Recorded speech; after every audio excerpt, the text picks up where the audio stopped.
check out the knocks. It's the Leaning Tower of Pisa.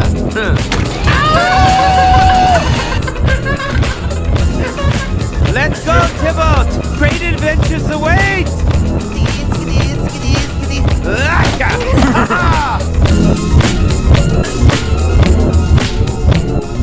I think there's somebody on the line.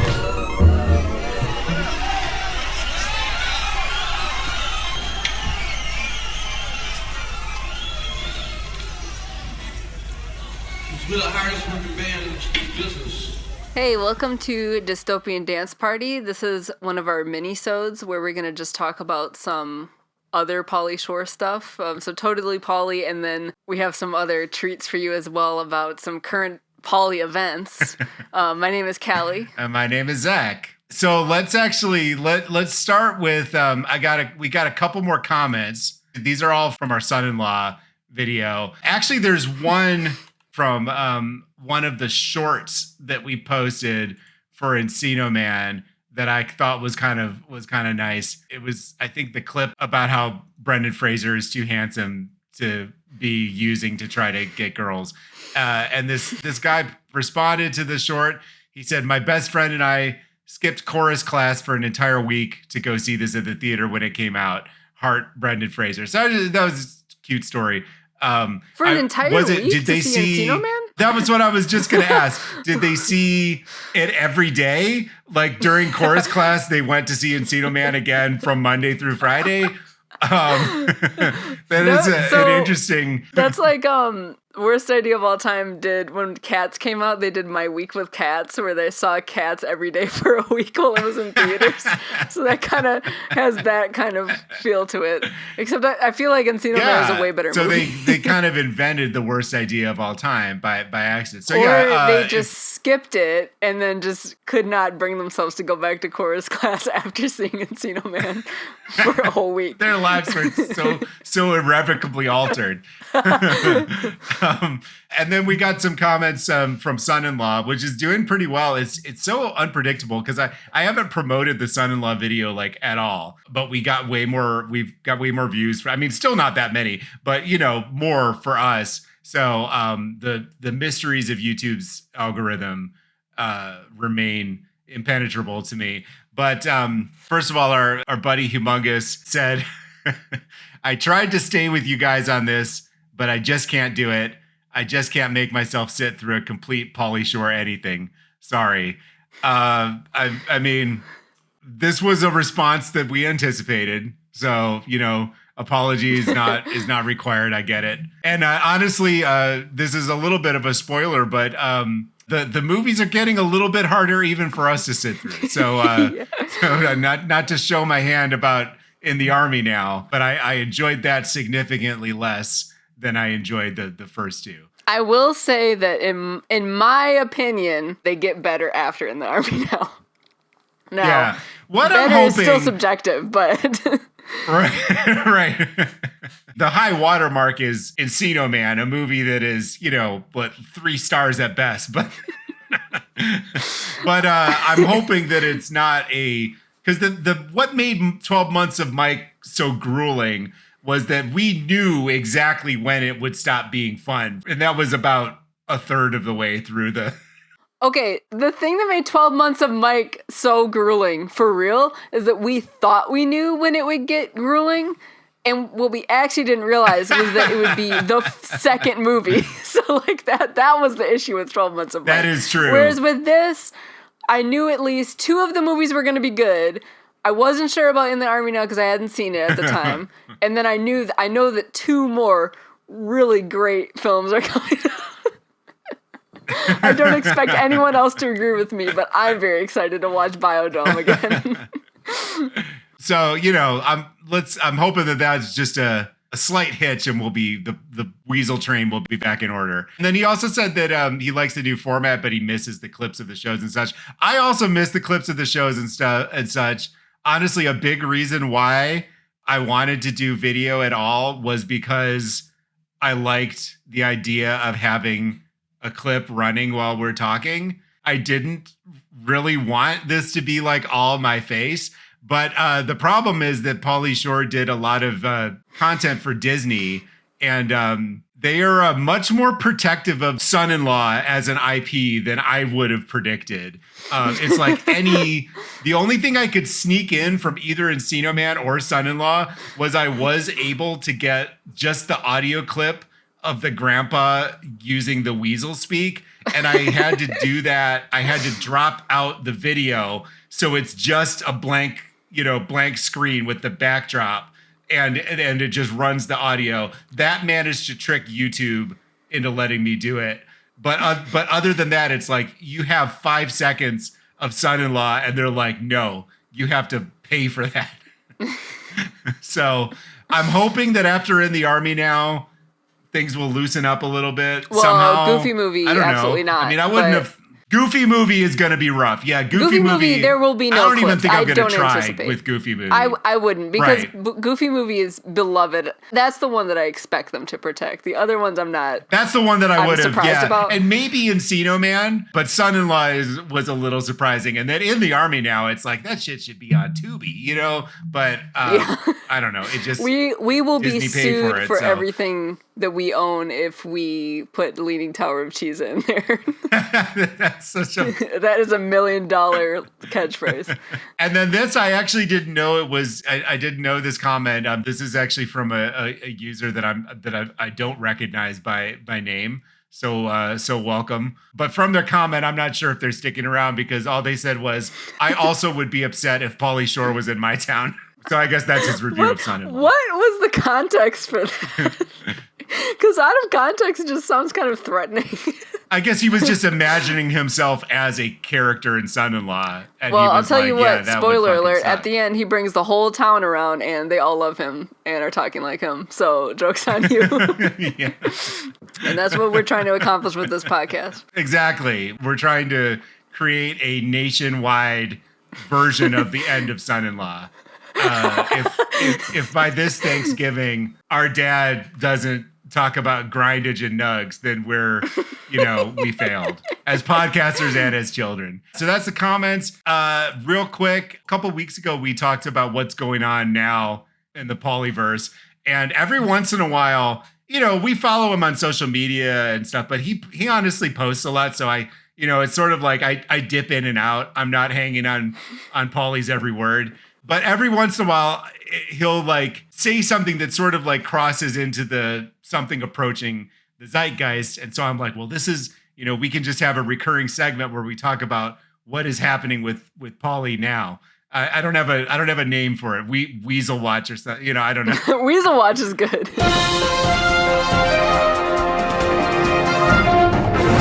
It's best to not think too much. I feel like Pauly did not think too much about any of his branding, so I feel like it's best to just not exactly go with the flow. It would be wrong for us to put more thought into our content than Pauly ever put into his, right? That's it wouldn't be true to the spirit. So in I think it was our second episode ever, we talked about the Richard Simmons affair, the short film that he was in that was Sundance adjacent, and they got some social media buzz and also got Richard Simmons to respond and say he didn't approve of it.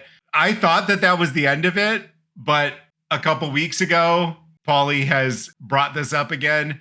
This is from USA Today. Pauly Shore is responding to Richard Simmons' public disapproval of his casting in a biopic about the fitness personality. Shore shared a screenshot of a tweet from Simmons posted on April 24th. The message was shared across his social media pages and read in part, "I just read that a man that I don't know is writing my biopic starring Pauly Shore. I do not approve this movie," the post continued. "I'm in talks with major studios to create my own biopic with some help.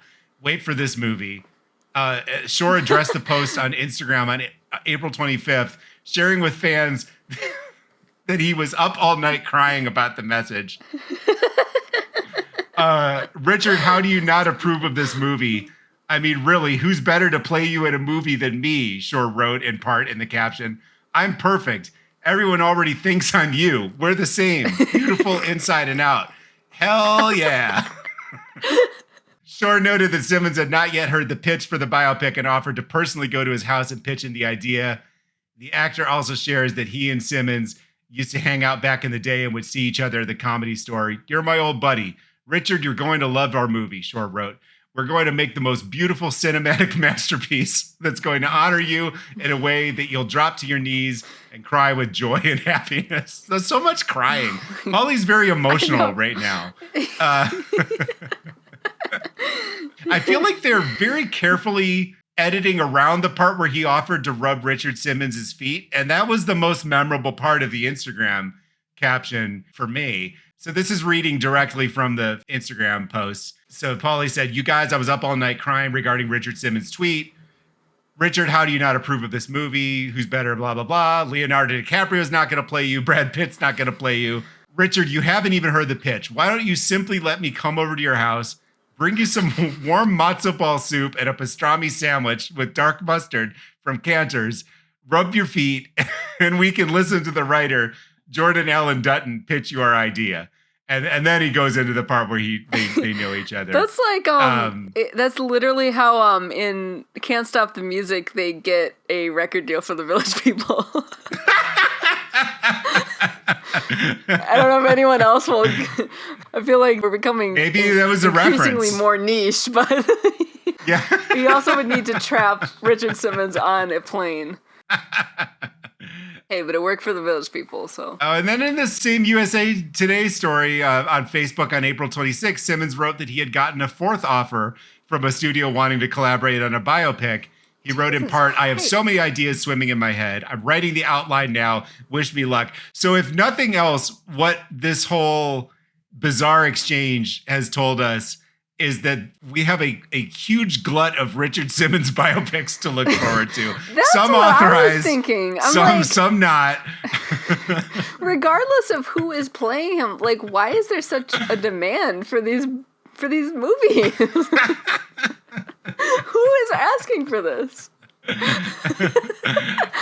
don't know. I hope they just all come out. I want all of them to come out, and then maybe we can do a like some kind of series of that where we just see all the Richard Simmons movies. Yeah, I want them all to come out, and I want it to be like it is now, where every movie is a superhero movie. I want people to be talking about Richard Simmons fatigue. Like, why is every movie in theaters another biopic of Richard Simmons?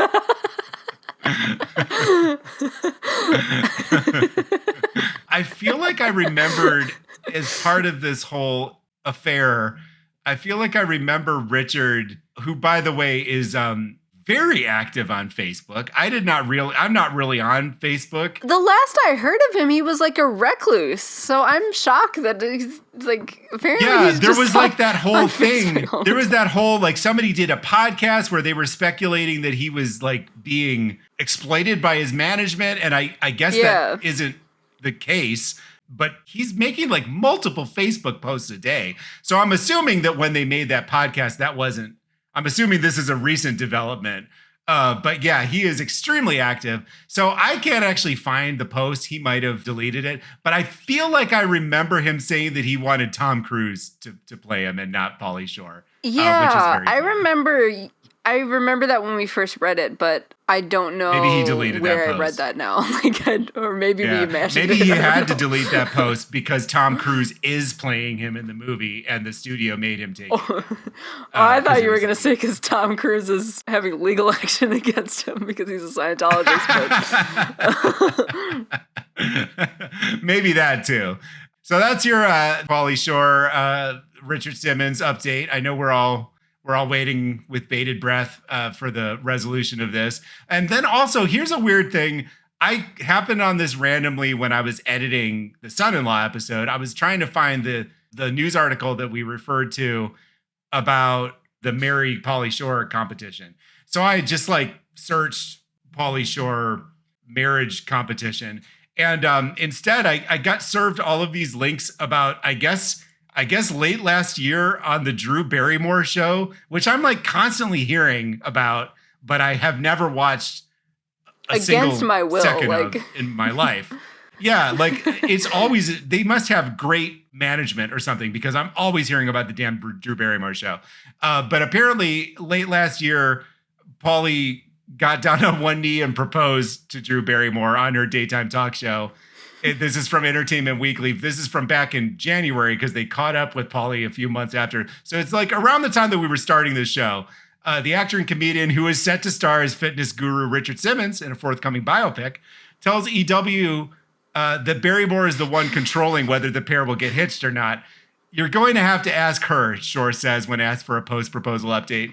But yeah, I'm in love with Drew, like America is. And I've known her for a long time, and I don't know. I'm very comfortable around her. It says, Shore stunned Barrymore and her entire studio audience when he suddenly popped the question at the end of his November appearance on the Drew Barrymore show.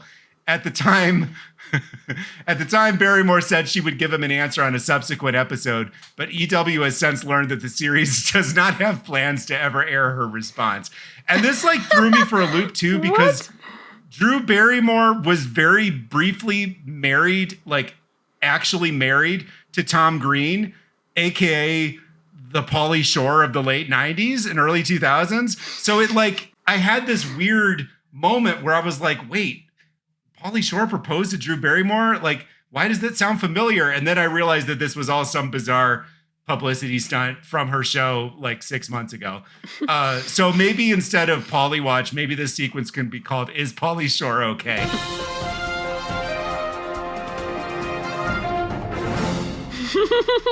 And we can just do a... Maybe it can be called Pauly We can Watch, just weigh in on and then what the we think subtitle is Pauly Shore Okay? Maybe that's what this podcast really is. It's like the Richard Simmons one where they're like it's like the Free Britney one as well, where we're just like speculating on Pauly Shore's mental health and his well-being. I would say from the strength of these two news stories, I'm a little concerned about and there was Pauly's also the mental story health. where he like assaulted one in the Comedy Stores. Which really is funny, and I feel bad that I laugh every single time I mention it, but it was just like so bizarre. Yeah. He's going through it right now. I think Pauly really needs this. So we've got to, I'm going to try to be nice about it in the Army now, because I don't want to, I don't want to give him anything else to be upset about. I can't tell like if this is a bit or not, because like one of our last episodes we talked about how this might just be me because I can't discern if things are meant in jest or not, like for almost anything. But especially with Pauly Shore, because it seems like it's part of the bit that he acts like this. So I'm like, is this supposed to be funny? Am I just like taking this too serious? Yeah. I mean, the marriage thing definitely seems like it's a joke. Well, like, remember that episode of Jam in the Van that I found like 2 years ago? And Danny Brown was on it, and they were just like, it seemed like they were fighting, but like I couldn't tell what was going on. Oh yeah, that was really weird. Super awkward, and Danny's like drunk the whole time. Right. So I'm like, are they both okay? Yeah. Like, and I think this is like again getting to why we can get through the Pauly Shore stuff, because we like awkward kind anti-comedy. of like anti-comedy. So I don't know how intentional it is, but a lot of Pauly's stuff hits that way for me. Like actually, this is a good segue because I kind of wanted to talk about this when we talk about the, or we're going to talk about some like totally Pauly adjacent stuff. And I'm going to throw into the ring the set he did on Arsenio that we saw from like 92 or 93. Is this the one I sent you? Yeah. Oh God, I haven't thought about that in a long time. Yeah, it's something to behold. So I mean, he's telling a lot of the same jokes that he tells in his other specials that we talked about, and they're not the best performances of these jokes. And he tells some jokes about last time on our last mini episode, we talked about Shannon Wilsey and their relationship, and he tells a joke about dating a porn star. So this is like, you know, right around the time that they first started seeing each other. But I got a girlfriend now. Is that cool? I got a girlfriend, bud. That's cool, you know. My mom doesn't really approve of her because she's a porno star. I'm like, Mom, at least she has a job. Most girls in this town are kept up by some old crusty dude, you know? But you know what's cool about going out with the porno stars? I don't have to hide the video camera anymore. Like, basically all of his jokes kind of die.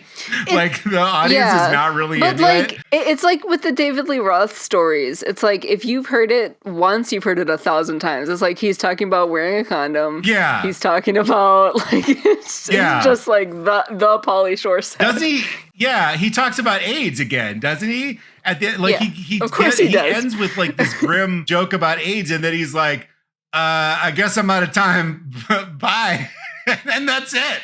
But, you know, I asked her one thing ago, aren't you scared about, like, you know, getting diseases and stuff? And she's like, aren't you? Okay, well, that's like my portion of the show for now. I'll be back soon, thanks. And then he kind of just like barrels the camera, looks sad. He's kind of like, all right, that's me. Like, and the audience is just like,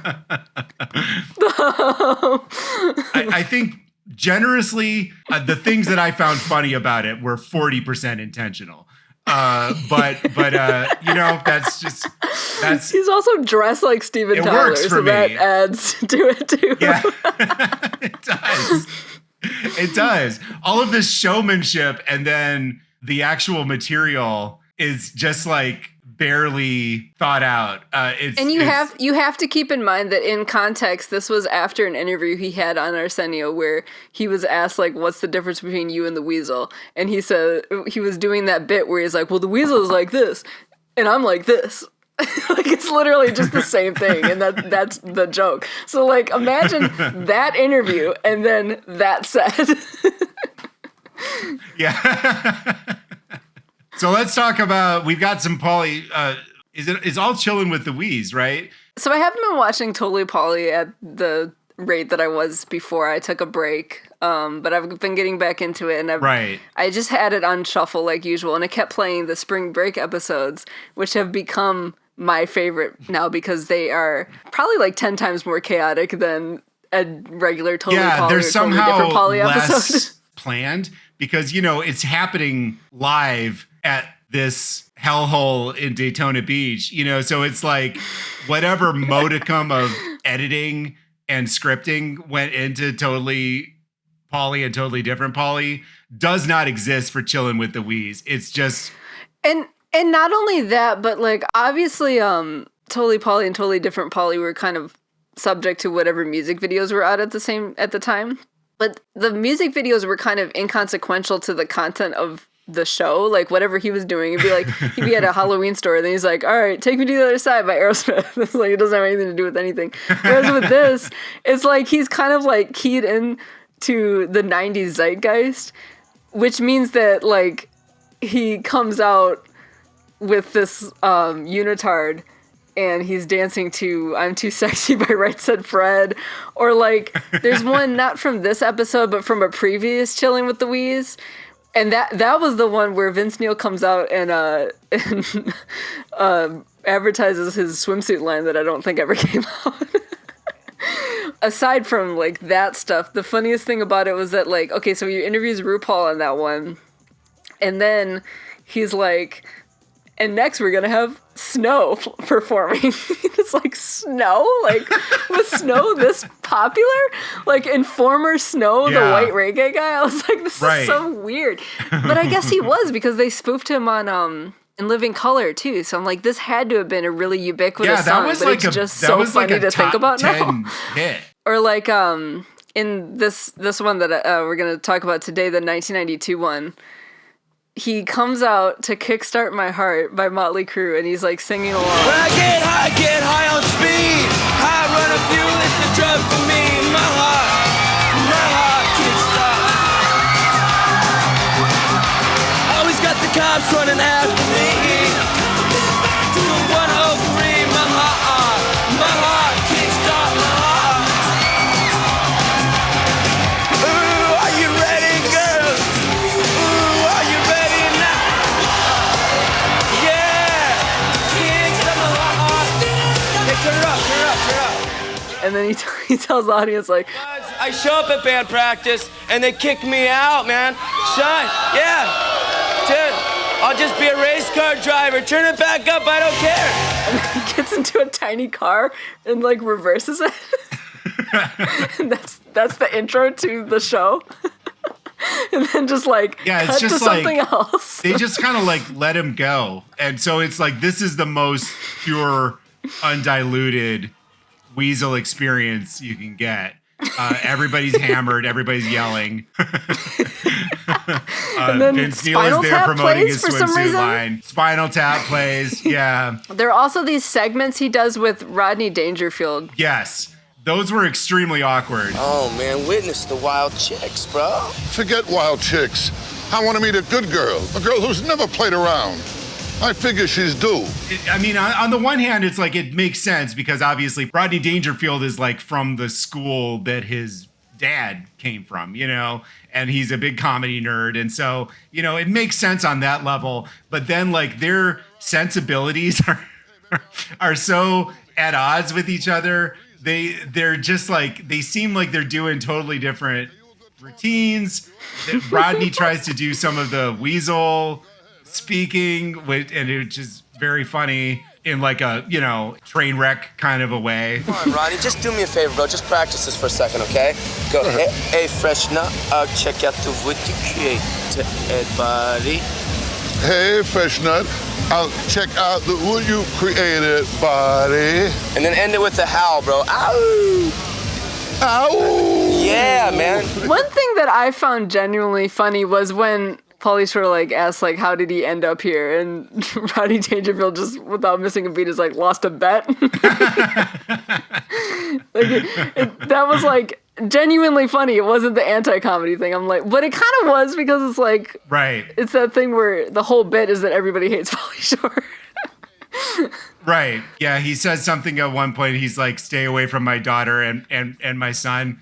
So I thought that was interesting, especially in light of some of the jokes in the Army now that we'll get to in the next episode. Oh yeah, there's Lenny Kravitz, which is Oh yeah, the Lenny Kravitz interview is hilarious, especially in light of like I've recently just keep finding Lenny Kravitz videos on my timeline, and I'm like, I don't ever think about Lenny Kravitz, and yet I just keep seeing his like unhinged Instagram presence. Yeah, Lenny Kravitz has become, if you're out there and you don't know what we're talking about, look up Lenny Kravitz on social media because he's kind of become this weird meme version of Lenny Kravitz, where it's like, you know, he'll take like a video of him strutting into, what was it, Buc-ee's? Like, it was some convenience store, and he was like wearing leather, you know, like wearing fucking leather pants. He's wearing like leather, a tiny shirt, and he's just walking like this. And then he's just like talking to people, and everyone is pretending to be excited to see Lenny Kravitz. Or then there's this other video where he's lifting weights in leather. I don't know how to describe it because the way we're describing it does not sound funny, but I promise you it is funny. I know, it's like the way we're describing it, it makes him sound cooler than he appears in the video. Or maybe he is cool and we're just assholes. Maybe, but I don't know. There's something like thirsty about his social media presence right now, where it's like he's really wants people to be like, "Whoa, Lenny's cool," and it's just like, I don't know. It's just something very strange about him right now. Yeah. So yeah, that also has the effect of making Lenny Kravitz retroactively funny. You know, I don't know Lenny Kravitz has always been kind of funny to me, though. Shore would be funny, even in the 90s. A little bit, and I mean, and thirsty also. That is a good description. Like you can see him trying a lot. That's true. I think through his whole career. Yeah. And then there's that. I'm just kind of like scrolling through to remember. Oh, I remember what it was about Lenny Kravitz that was funny. It's because there's this segment. Because it'll be like the live Daytona Beach stuff, and then there'll be like the Rodney Dangerfield thing, and then like little vignettes or whatever in between. And so there's this one where for some reason Pauly is at a biker bar, and he's acting like, oh, the bikers love me here. And then some biker comes up to him and says he like messed up his bike. And Pauly's trying to get out of like getting his ass beat or whatever. And the guy says like, the only way you can fix this is if you let me do a set at Chillin with the Wiez 1992 Daytona Beach. And so Pauly lets him do a comedy set, which is like more anti-comedy because he's up there and it's like he's bombing. But Pauly doesn't want to interrupt him because he's like, he doesn't want to get his ass beat, but he's like, I gotta wrap this up because I gotta interview Lenny Kravitz. But just like the lead up to it is so funny because it's like he's got to stop this bad comedian so that he can get Lenny Kravitz on the stage. So just imagine Lenny Kravitz waiting to be called on stage. It's just chaos. It's just like every 90s thing that you can think of mashed into one chaotic show, which I think is what the appeal is to me, because it's just like you never know what's going to happen next. I know. And this is just like, this is an almost random sampling of, it's not like we went through and cataloged the craziest things to happen on Chillin' with the Wiez. This is literally just like what our eyeballs were confronted with when we put the video on. So I don't if you're somebody who can't even, if you can't get through Son-in-Law or Encino Man, do not. Chillin' with the Wiez will put you in a fucking coma. You have to build up your tolerance first. But if you have the same brain disease that we have, I do think it's a good time. And then also, there's one more that we were going to talk about, which was the episode of Totally Different Pauly with Peter Shore, who I think is a real person, but I think that person might not actually be Pauly's brother, but Pauly does have a brother named Peter. Oh, yeah, I have no idea. And I think this guy might just research. Be like portraying him. So this just came up on YouTube for me, and I mean, it's kind of, when you're just watching it without music videos or anything, it just gets kind of repetitive, so there's not a whole lot I need to say about it, but basically, Peter Shore guest stars. Again, not sure if that's actually Pauly's brother or not. I did do some minimal research to see if it was, but the only thing I found was that, because the whole thing is like Peter Shore is on here and they keep going, oh, you're brother of the Wiez. You're the Weasel's brother, like that kind of a thing, even though he has a career of his own, right? And he's a film producer. And so I'm just like, is this really Pauly's brother? And I looked it up and it just said Peter Shore, film producer, Pauly Shore's brother on Google. So it was true to life. But I have a little bit of an update because I actually found there was some drama between Pauly and Peter lately. So this kind of goes in the is Pauly okay file. So this is from the Hollywood Reporter, December 7th, 2009. A family feud over the future of Los Angeles' venerable comedy store spilled into court today. Actor-comedian Pauly Shore sued brother Peter Shore, alleging Pauly was improperly removed from the family company's board of directors and suggesting possible elder abuse of their ill mother, Mitzi Shore. With their mother in declining health, Pauly claims Peter took unfair advantage of his filial relationship with Mrs. Shore and her mental capacity to coerce Mrs. Shore into removing Pauly from the company's board of directors. So that's an interesting and bummer turn that this goofy, totally different Pauly sketch from 1992 took. Yep. Well, that's our episode. I might actually cut that out because it's such a... I think it's good. I don't know how to follow that, No, there's no way to follow it. I think it's good. It's how Pauly would have ended his set. It's how he ended his set on Arsenio, exactly.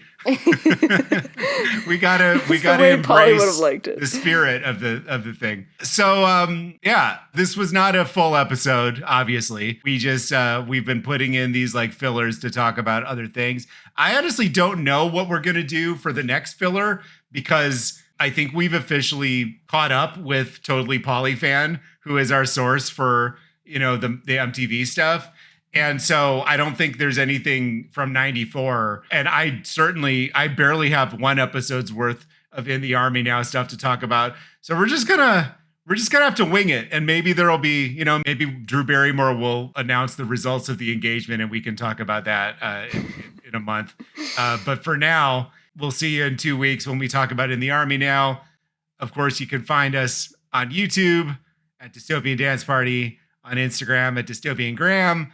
You can find us on the internet at dystopiandanceparty.com, and you can email us at heybuddy@dystopiandanceparty.com. Give us a review, maybe not from the strength of this episode. Maybe watch one of our other episodes first before you decide what to review us. But, watch the Son-in-Law episode. That's a good one. Honestly, I understand why people are a little bit hesitant to get into this because everybody hates Pauly Shore, apparently. But I will say that I personally think this is one of the funniest, most put together things we've ever done. And I'm personally enjoying it, unlike 12 Months of Mike. So Right. It's like a weird, I don't know if anybody wanted us to come back so much that there would be a monkey's paw kind of situation. But I could imagine it being like a monkey's paw situation where it's like you watch the Kiss videos or whatever, and you're like, wow, those two are funny. I wish they would make more videos. And then, you know, the monkey's paw curls and we're doing an entire year of Pauly Shore themed content. but it is good. I insist that this is good. So yeah, hopefully even if you're not a Pauly Shore fan, you'll find something to like and stick around. But I mean, you know, we'll do something else at some point. Thanks for listening. We'll see you later. Okay, well, that's like my portion of the show for now. I'll be back soon. Thanks.